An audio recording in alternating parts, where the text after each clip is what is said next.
So good morning, everyone. Are you guys ready for a clinical session? So this will be very different from the other talks previously presented by the other speakers. They're more related to clinical studies. Will be a hands-on presentation. So without further ado, let's start it. So do you have any questions sometime? Well, like, is it PE or not? It happens pretty often in your clinics. Sometimes, it's not PE, but what is it exactly? Could you tell the clinician what it is? Could be another diagnosis that could help the clinician to understand what the patient has. Or sometimes can we say, I'm not sure if I should do the VQ scan today, but is there any other techniques that we could use to improve the acquisition and doing all the patient that would need to be done in our clinic? So the objective of this talk would be to try to distinguish the embolic deficit from the non-embolic deficit. I will introduce to you to also a few techniques that we perform at Cité de la Santé de Laval, and also recognizing the role of SPECT VQ in the clinics. I'm not sure if everyone doing SPECT right now, but more and more studies are saying that SPECT should be used even in VQ scans. So just to say hi to our old bodies, our radiopharmaceuticals, the Xenon and the TPA. For myself, I never used those radiopharmaceuticals, but would be like my challenging cases if it would have been in the market today. Fortunately, we have now Technigas. It's a helpful radiopharmaceutical for doing SPECT studies. And also, finally, that was being approved in the US in the past few months and years. And I hope there will be more studies saying that SPECT VQ is as great as the CCPA for other type of diagnosis. So here it's not a very challenging case, but as you can see, oops, sorry. You can see with the yellow arrow, the perfusion defect, which is a PE defect. But this is very easy for most of the residents and even for those who are not familiar with the VQ scan. But I will show different cases where it's more challenging to you. So this next case, the patient has shortness of breath. On the first line is the perfusion study. Then the second line, the ventilation. When you look at it rapidly, it looks like a normal studies. There's no PE, but if you look carefully on the perfusion scan, on the sagittal view, take a look at it more closely, you'll see that there's more intensity in the interior part of the lungs. When you think of that, the patient is lying down on the camera. Normally, with the gravity, there's more blood in the posterior part of the lung. In this case, this is the opposite. So there's more blood in the interior part. So there's only one reason or a few reasons that could explain that. And in this case, it was heart failure. The patient has pulmonary edema. So if you take a look at the image on your right side with color scale, you can see there the red color is the more intense perfusion, and then the blue one is the less perfusion. And in this case, it's clearly showing that the patient has more blood in the upper part or the interior part of the lungs. And as you can see as well on the chest X-ray, there's a lot of detail showing that the patient is with pulmonary edema. The next case is a patient showing post-operative tachycardia, which is quite frequent. And here, as you can see, maybe take a look at the sagittal views and also the axial view. As you can see here, there's a large deficit in the posterior part of the right lung. And when you take a look on the axial view, you can see like there's a level, a horizontal line where the deficit is on the posterior part, and it's similar as with the ventilation acquisition. And this is a typical case where you have a pleural effusion. And when you think of that, when you have maybe like, I don't know if you guys have a glass of water somewhere, the water is with the air, you have like a perfect line right now. And this is happening the same way when you take a look at the lungs. And to show you more what I'm saying right now, we will fuse the image with a CT performed a day before. And as you can see here, it's perfectly delineating where the defect is. And so this is a typical case that I will show you to the resident, that when you have like a perfect line in the posterior part of the lung, normally that would be related to pleural effusion. Next case here, patient is showing dry cough and swollen legs. The Doppler was negative. As you can see here, the patient came back from Florida and then was sent to VQ scan. When we take a look at the perfusion and the ventilation, mostly they're matched defects, right? What's happening here is when you take a look on the right side of the lung, the defect is pretty large, but what could be explained? When we take a look at the CT, there are radio translucent defect, which is pretty large. And we take a look with the perfusion acquisition, and we change the gamma, the color scale. We change a little bit of color scale. You could see that the pleural border was well perfused, and the central part of the lung is less perfused. And when we think about emphysema, what is emphysema? Well, emphysema is a destruction of the alveoli, which are the small air bags in the middle of the lungs. And it means that normally the border or the outlines of the pleural lung will be well perfused, and this is what we're looking at normally with the stripe sign. The next case, what do you think about it? The perfusion looks pretty normal. Well, first answer to the clinician, there's no PE, right? But what's happening with the ventilation is very difficult to understand what's happening is here. But when you look at it, there's a sign I told to the resident, it looks like a strawberry, like there's a lot of grapes. And what could explain it? Most of the time, when you think about it, the gas is entering in the lungs. And when it's clumping, well, there are either secretions, either there's foreign bodies. But here, this is like a lot of secretion everywhere. Well, there's a few clinical settings where the patient could have that pattern of uptake. It's when the patient has a lot of secretion in a COPD patient. So in COPD, you have two categories. One is severe emphysema, and the other one is chronic bronchitis. And chronic bronchitis, what it is, the diagnosis, it's a patient that has a lot of secretion, coughing quite often. So when you have the type of patient, and the technologist will tell you, it was very difficult to ventilate the patient because it's coughing too much. Well, this is a typical case where you see a lot of clumping in the ventilation study, and the perfusion would be perfectly normal. But most of the time, your patient would be like the COPD would be like a mixed type where emphysema and chronic bronchitis. Well, in that case, inpatient with the chest pain and a shortness of breath. This is a patient that has, again, it looks like there's no PE. Well, in fact, there's no PE, but you see there's a lot of defects. The defects looks more prominent on the ventilation study. And when you look at the sagittal views, you see a little bit of perfusion going until the back of the posterior part of the lungs. But on the ventilation study, there's almost none. There's no ventilation on the lower part of the lungs. Well, there are a few explanations that could say most of the time it's related to atelectasis. What is atelectasis? Is the losing volume of the lungs, but you still have perfusion going distally. So in this case, you see that the ventilation is worse, but the perfusion was preserved. And but in this case, when we fuse with the CT scan, it's much more easier to understand here. With the yellow arrow here, you can see that the patient has the atelectasis and the perfusion was preserved there. So again, here, even without the CT, we learn, at least I try to teach a resident that these are the typical case, or these are the few hints that you could take when you read the VQ scan, and you will be quite comfortable after that to say that the patient has atelectasis, even without the CT. Next thing that could be also mimicking a defect is a radiotherapy field. Most of the time, we never think about it. But the more and more patients are referred in VQ scan could be patient having cancer, and some could be like lung cancer, but some of them could be also patient having breast cancer with radiotherapy in the axillary region. And here, as I point out here on the images and also on the axial multiple slices, you see that there are defect on the upper anterior portion of the left lung.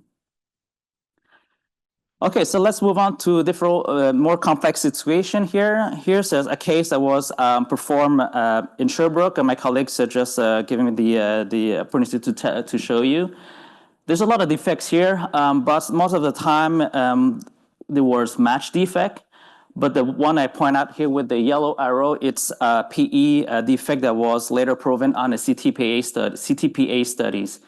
So this is a very difficult case because you have to take more time spending on the 3D slices and try to figure out are they match or unmatched.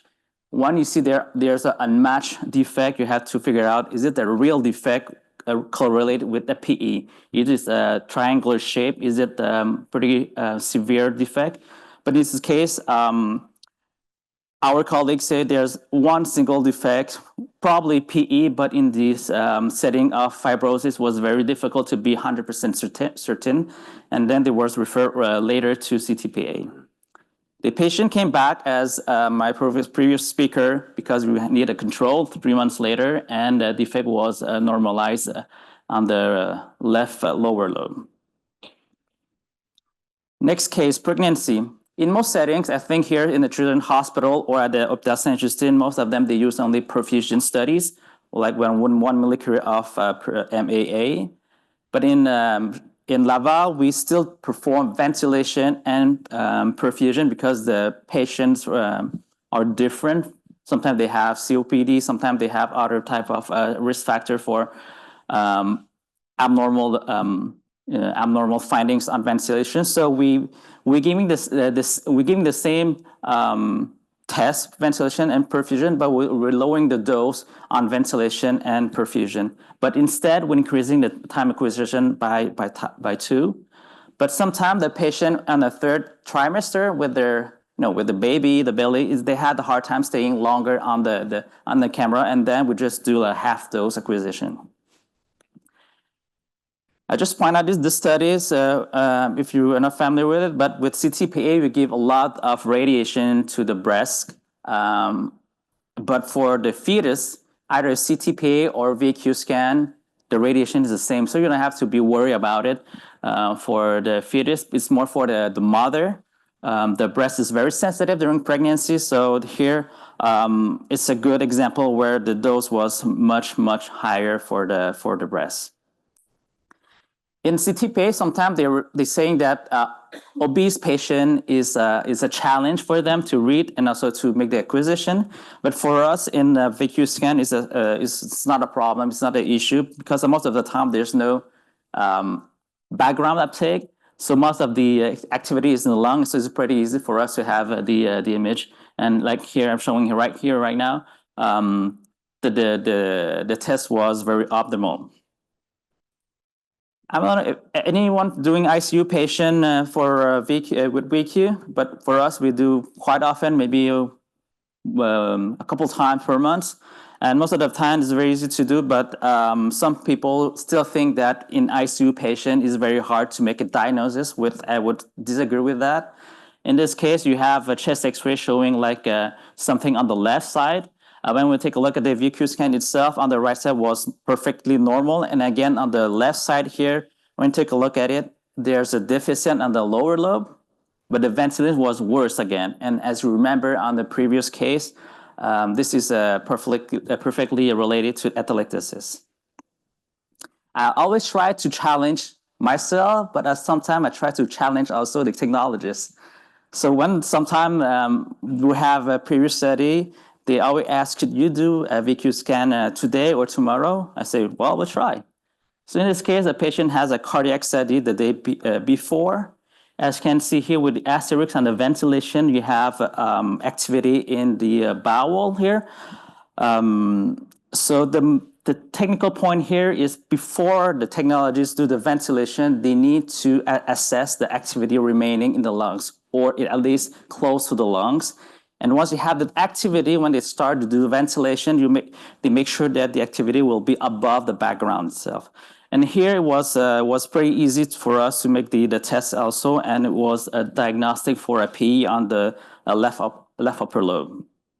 Well, I'll challenge a little bit more my technologists as well. Let's do the same day.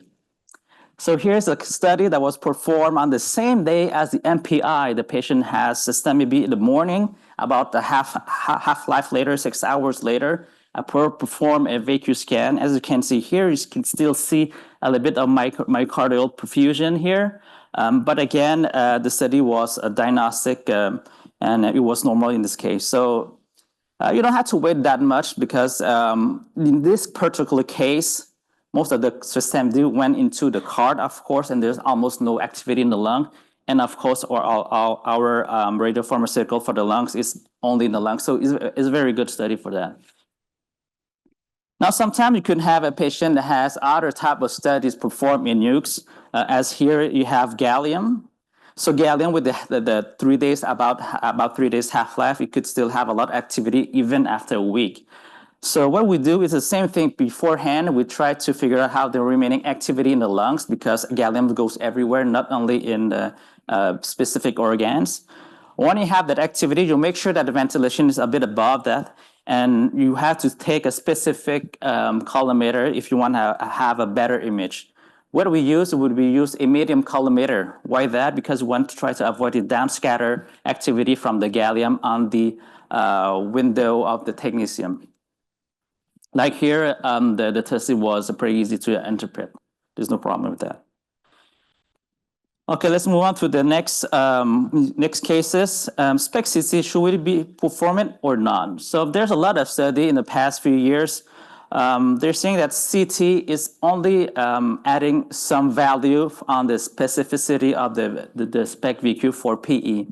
SPECT only is almost already 90 to 95%, but adding CT and specificity around 85 to 90%, sometimes depending on the guidelines. But when you add CT, it's increased up to 95%. So here there's a case that we perform with the CT. What we're looking at exactly is I'm seeing defect already on the perfusion image. I was pretty sure that was P already. I was just trying to find out is this on other region that have false positive defect. So in this case, there was no mass, there was no cancer, there's no pneumonia. So I was perfectly confident to say that was just PE. One of the most challenging cases that I had is probably when the patient has bronchiectasis. It's very difficult to make the diagnosis. Sometimes it could also create false positive defects on the perfusion study. Bronchiectasis, you have to think about it. Sometimes the patient has a lot of mucus, but sometimes as well, because the bronchiectasis, the ventilation has a hard time going distally. So you cannot predict what's happening when the patient has bronchiectasis. So the take-home message for the type of cases, when you see that the patient has bronchiectasis on the request, or you know that the patient has it, please do CT. It would help you out really much to see if there's anything behind on the parenchyma. So next case, when you look at it on the perfusion study, there's a lot of defects. Some of them are round shaped, some of them are triangular shaped, some of them are linear, but the ventilation is almost normal. So the first IDs would say that the patient has PE. Is that so easy? Probably not, because I'm showing right now the case. So we have a CTPA, not a CTPA, but a CT injected study performed the day before, and the patient has here multiple nodules. With the yellow arrow here, where I'm showing a nodule close by to the vascular, the lobar vessel here that could cause a compression on it.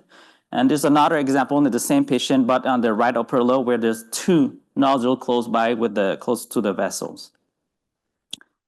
I didn't show it in this talk, but also when you have like hilar mass or any large lesion close to the mediastinum, it could compress as well the vessel. This is a case that we performed last month. The technologist called me and they said it's pretty hard to do the ventilation. The patient is uncomfortable. He cannot lay down. So said, okay, let's do old school studies. Let's do planar. I hate that, but let's do it. So we performed the ventilation study. Ventilation was normal. Then we performed a perfusion study. As you can see here, there's a few defects. One on probably the middle lobe. There's heterogeneity on the left lower lobe.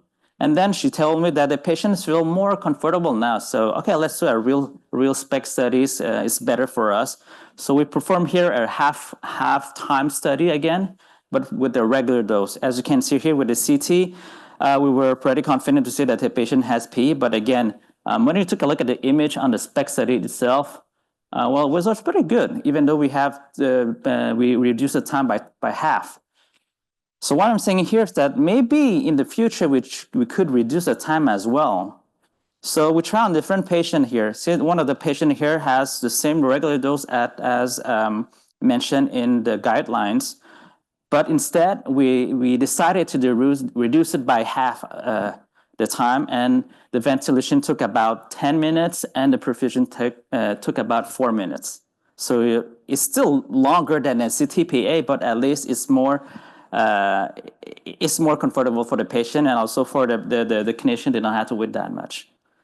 So with another technologist, I said, you want to do something special? Let's do like a really fast acquisition. So here the patient has a 6-minute perfusion study, and then we try another study with 1.5 minutes only.